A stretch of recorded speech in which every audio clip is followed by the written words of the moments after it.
4,637 కోట్ల రూపాయలు.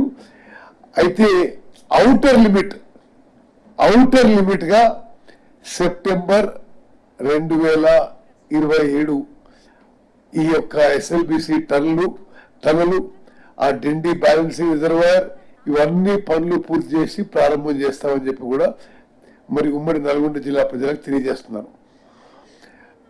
SLBC tunnel ఒక చారిత్రాత్మక అభివృద్ధి కార్యక్రమం ఎందుకు కాబోతుందంటే శ్రీశైలం డెడ్ స్టోరేజ్ నుంచి కంప్లీట్లీ డెడ్ స్టోరేజ్ నుంచి ప్రతిరోజు 4,000 క్యూసెక్ల నీళ్లు వస్తాయి.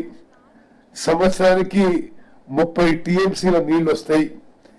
మరి 3 నుంచి 4 లక్షల ఎకరాలు మరి కోమటిరెడ్డి వెంకటరెడ్డి గారి నల్గొండ కాన్స్టిట్యున్సీ, మునుగోడు, దేవరకొండ మరి ఈ కాన్స్టిట్యున్సీలకి ఆ నీళ్లు బారితే అవంతా ఫ్లోరైడ్ ఏరియా, ట్రైబల్ ఏరియా. ఇది ఒక గొప్ప డెవలప్మెంట్ గా నేను భావిస్తున్నాను. ఇరిగేషన్ మంత్రిగా ఇది నాకు చాలా సంతోషం. ఎందుకంటే ఎస్ఎల్బిసి టనల్ గురించి ఇది పూర్తి చేయించాలి. ఇది చాలా చాలా ఒక సూటబుల్లీ డిజైన్ ప్రాజెక్ట్ అని మేము ఎప్పటి నుంచో కళ్ళు అంటున్నాం. అది నా హయాంలో నేను ఇరిగేషన్ మంత్రి ఉండగా అది పూర్తయ్యే దిశకు వచ్చి నీళ్ళు వచ్చే దశకు రావడం కూడా అది నాకు ఎంతో మరి ఆత్మసంతృప్తి సంతోషం ఇస్తుందని చెప్పి కూడా నేను మనం చేస్తున్నాను. అదేవిధంగా ఆ పనుల విషయంలో కూడా అక్కడ పక్కన ఉన్న డిండి బ్యాలెన్సింగ్ రిజర్వాయర్ విషయంలో కూడా మరి ఈరోజు క్యాబినెట్లో నిర్ణయం చేయడం జరిగింది. పర్యావరణ అనుమతులు కానీ మిగిలిపోయిన 5% పనులు కానీ ఫారెస్ట్ క్లియరెన్సెస్ కానీ అవి కూడా వేగవంతంగా చేయాలి. అవసరం ఉంటే ఈ ప్రాజెక్ట్ కలిపి ఒక స్పెషల్ ఆఫీసర్ని నియమించాలని చెప్పి కూడా ముఖ్యమంత్రి గారు సూచించారు. ఎస్ఎల్బిసి ప్రాజెక్టు అంటే మీరు ఒకటి జస్ట్ రిమెంబర్ వన్ థింగ్, అంటే మీరు అందరికీ లెక్కలు ఒక ఐడియా రావడానికి, కాళేశ్వరం మీద 1,00,000 కోట్లు ఖర్చు పెడితే 1,00,000 ఎకరాలు కూడా ఆయకట్టు రాలే. దీంట్లో రివైజ్ ఎస్టిమేట్స్ అంటే పెంచిన ధర కూడా ఖర్చు పెట్టినా 4,600 కోట్లు ఖర్చు పెడితే 4 లక్షల ఎకరాలు నీళ్లు వారుతున్నాయి. అంటే ఎంత తేడా ఉందో అన్నట్టు. దీనికి ఏమి రికరింగ్ కాస్ట్ లేదు, ఇది పూర్తిగా గ్రావిటీ ఫ్లో.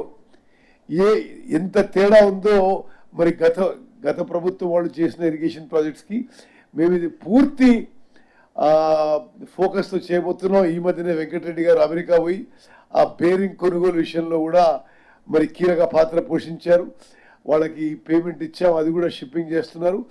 ఇప్పుడు 2 దిక్కుల నుంచి ఆ పని మొదలైనప్పుడు ఇంకో 2 నెలల్లో మొదలవుతుంది, 2-3 నెలల్లో మొదలవుతుంది. ప్రతి నెల 400 మీటర్లు టనలు ప్రోగ్రెస్లో ఉంటుంది. ఇప్పుడు మొత్తం 40 కిలోమీటర్లు, మిగిలింది 9.5 కిలోమీటర్లు. సో ఫుల్ స్పీడ్లో చేస్తే 20 monthsలో చేయాలి. కానీ 10 months మేము కాదు, ఎందుకంటే అక్కడ బికాస్ పైన ఫారెస్ట్ ఉంది, అందులో హెవీ వాటరింగ్ జరుగుతుంది, ఇతర ఆటంకాలు కాబట్టి 20 monthsలో కావాల్సిన 30 months, మ్యాక్సిమం 3 yearsలో ఇది పూర్తి కావాలని ఇరిగేషన్ శాఖకి ఆ జేపీ అసోసియేట్స్ ఏజెన్సీకి మేము ఈరోజు డెడ్ లైన్ పెట్టడం జరిగింది. అదేవిధంగా నాకు సంబంధించిన సివిల్ సప్లై శాఖ విషయంలో కూడా నేను చాలా సంతోషిస్తూ సంతృప్తితో ప్రకటిస్తున్నాం. ఈ ఖరీఫ్ పంట నుంచే సన్నాలకి ప్రభుత్వం 500 రూపాయలు అదనపు ఎంఎస్పి పై 500 రూపాయలు క్వింటాల్కి అదనపు ధరకి కొనబోతున్నాం. మేము ఈసారి ఖరీఫ్లో తెలంగాణలో రికార్డు స్థాయి పంట వస్తుందని మా అంచనా. 1.43 lakh మెట్రిక్ టన్స్ పంట వస్తున్న అంచనా.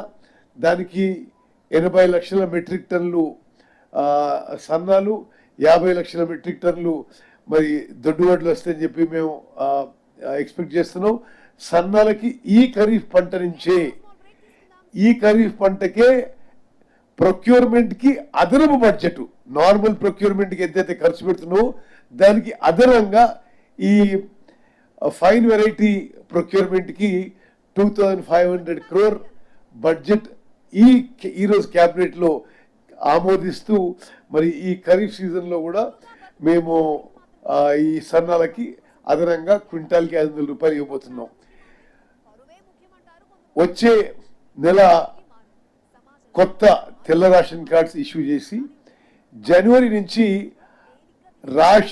రేషన్ కార్డులు అన్ని రేషన్ కార్డులకి ఇప్పుడేమో కోర్స్ గ్రెయిన్ ఇస్తున్నాం, దొడ్డు బియ్యం ఇవ్వడం జరుగుతుంది.